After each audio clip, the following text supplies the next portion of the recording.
Línea para conversar con nosotros, ya un querido amigo de muchos años, que es Federico Storani. Él tuvo muchos cargos, entre ellos ministro del Interior, diputado, es un hombre de la política, ¿no? Veía esta mañana, preparando la nota, una foto tan linda de Federico joven junto a su papá y al doctor Ilia, ¿no? Hola Federico, ¿cómo estás? Buenos días. ¿Qué tal? Buenos días. Sí, creo que esa foto, si mal no recuerdo, era un acto en Miramar. Mira. Con don Arturo Ilia y bueno, y mi padre también y otros dirigentes del partido. A tu papá pude entrevistarlo, pude conocerlo, pude entrevistarlo. No por supuesto a Ilia, ¿no? Qué personaje maravilloso, cuando Argentina, o en nuestra Argentina, la corrupción no tenía un rol protagónico. No, por supuesto que no. Tal vez cuando se mire con una mayor perspectiva histórica, se va a poder ver que el gobierno de Arturo Ilia tuvo logros inmensos en todos los aspectos, desde el punto de vista internacional, educativo, cultural, pero también de algo que está tan subestimado como es la defensa de la soberanía. Sí. En esa etapa se consiguió, por ejemplo, la resolución 2065, que establecía la necesidad de negociar con el Reino Unido, pero sobre la base de la integridad territorial de nuestras Islas Malvinas, que fue el mayor logro diplomático.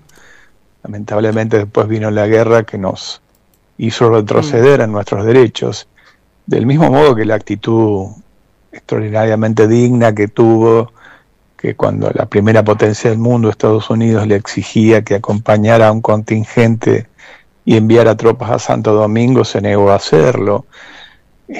Cosas que han pasado en nuestra historia, que no hace tanto tiempo, y que parece que hoy no son tan valoradas como eran valoradas en su momento. Algo tan sencillo, tan elemental, como la defensa de la patria, del patrimonio nacional, de la soberanía, de nuestra dignidad como nación, ¿no? Sí, y digamos, eso lleva a que, bueno, uno tiene que leer por qué, y me pregunto por qué tan tremendo tiene que haber sido lo que cada uno de los votantes de Milei sufrieron de lo anterior como para votarlo y además reafirmar la posición de este presidente, que tampoco es limpio, por lo que estamos viendo. Yo cuando vos llegaste al aire estaba leyendo uno de los tuits últimos de Alconadamun.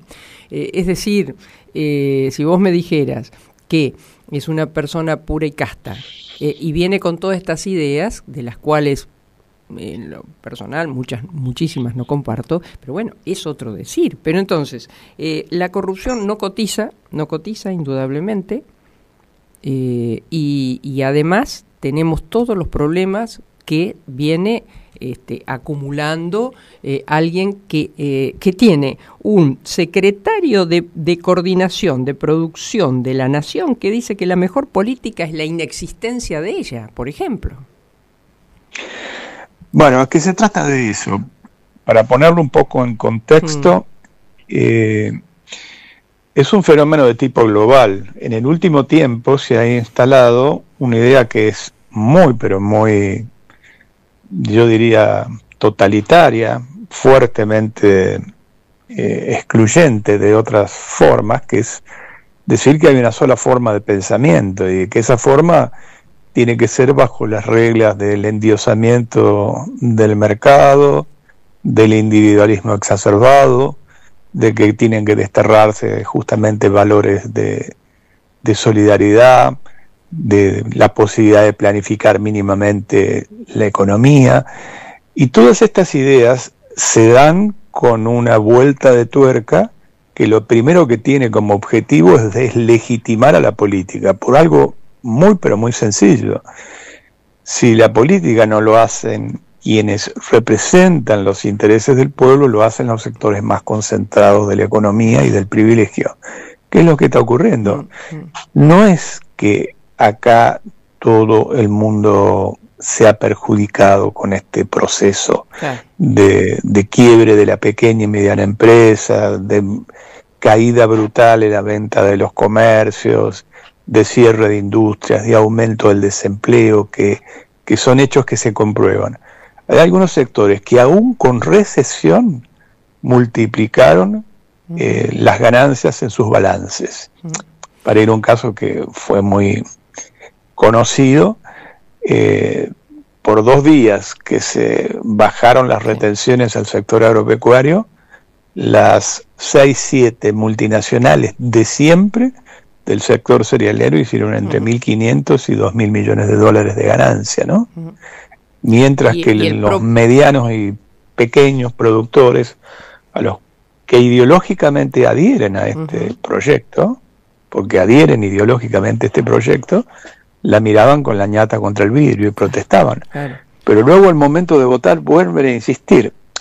Entonces yo creo que aquí hay un tema de una deslegitimación que se ha conseguido de la actividad política, por el momento al menos, a través y enancado con esto de la batalla cultural, de imponer algunas de estas cosas que con tanta fuerza se ha hecho, respondiendo a un fenómeno global, a un alineamiento de tipo incondicional que es prácticamente indigno desde el punto de vista internacional, y que también la otra parte que no podemos soslayar en cualquier análisis es la carencia de una alternativa. Claro. Porque todo esto es posible porque tampoco se visualiza al frente una alternativa. Si vos me preguntás a mí, entre los factores concurrentes que determinaron la última elección de octubre, yo te digo que hay uno predominante, sin duda alguna fue el miedo.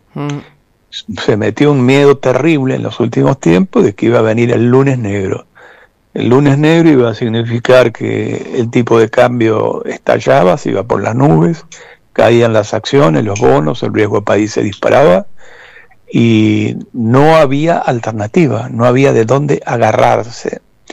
El anticipo de las elecciones en las provincias de Buenos Aires, que visualizaron que esa posibilidad era real desde el punto de vista de una derrota electoral del gobierno nacional, metió un miedo terrible que finalmente terminó siendo una vacuna contra cualquier posibilidad de cambio real de una orientación que está en las antípodas de lo que es la defensa del interés nacional y de los sectores populares, ¿no?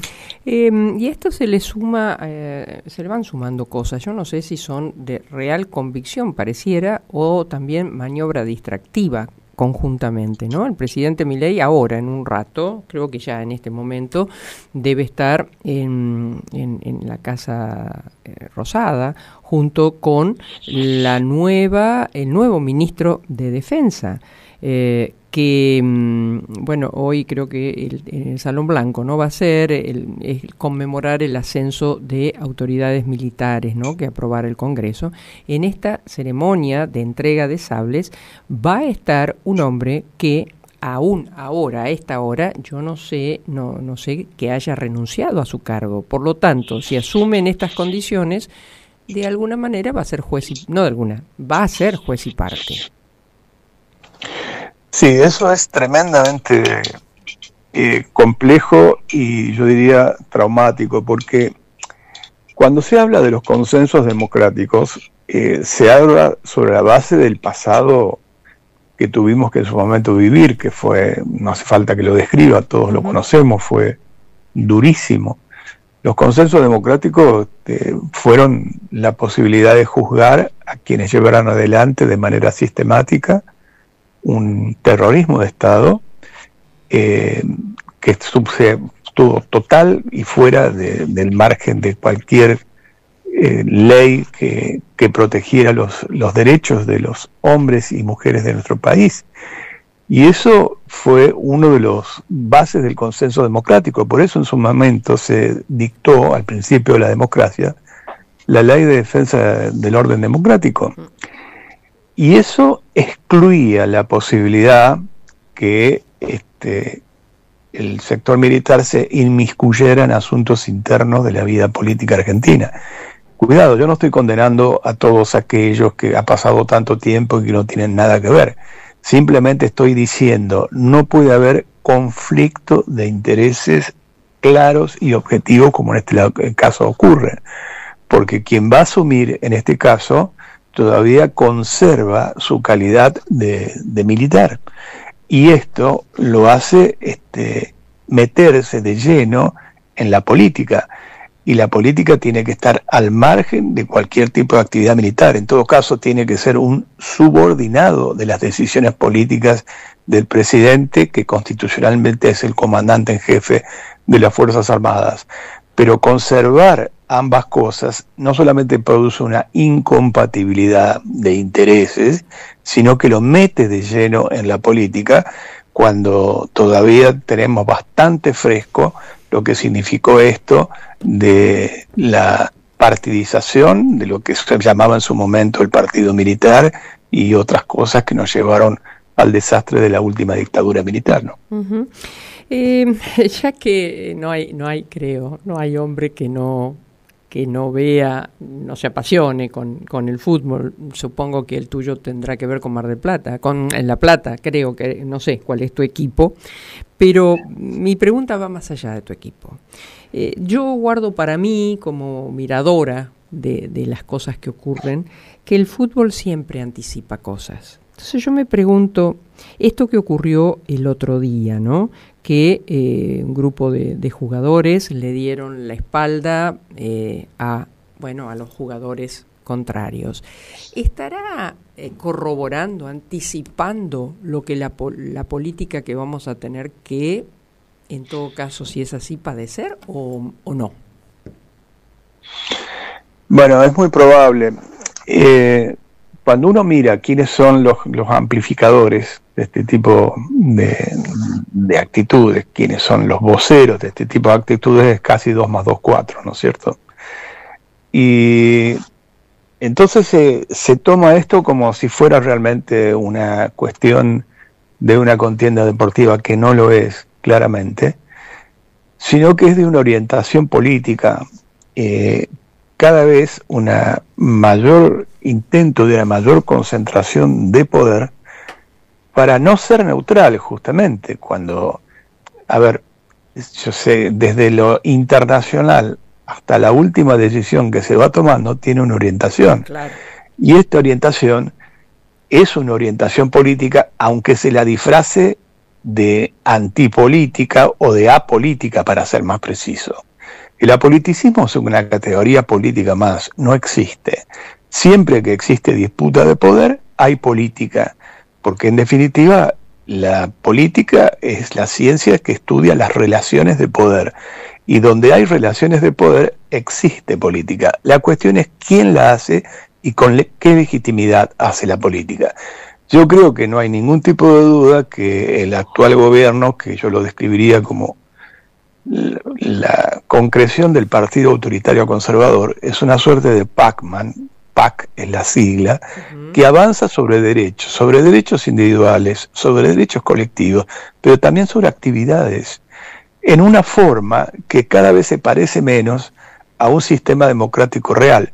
No es un fenómeno solamente de la Argentina, en otros lados le llaman gobiernos iliberales, porque liberales somos todos desde el punto de vista político, en cuanto a las libertades individuales y colectivas que están consagradas en la Constitución, o autocracias selectivas, como por ejemplo el caso de Bukele y tantos otros, o por ejemplo la categorización que a mí más me seduce, es que estamos viviendo una etapa de fascismo posmoderno, donde el autoritarismo, el discurso del odio, la descalificación permanente forma parte del accionar político y tiene una enorme dosis de autoritarismo que se aleja cada vez más de la democracia. La última pregunta, Fede. ¿Ha quedado atrás el kirchnerismo, antikirchnerismo, y ahora pasamos a partir de esta última elección, creo yo, segundo gobierno en su segundo periodo, segundo mandato en este mismo periodo del presidente Milei, mileísmo, antimileísmo?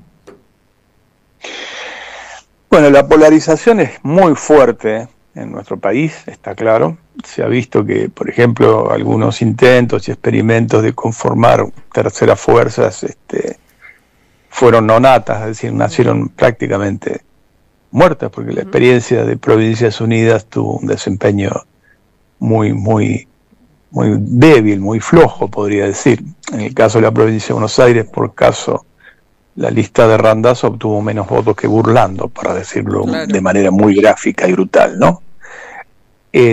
A pesar de que iba acompañada con algunas estructuras. Entonces, desde mi punto de vista, esta tendencia a la polarización tiene un aspecto positivo.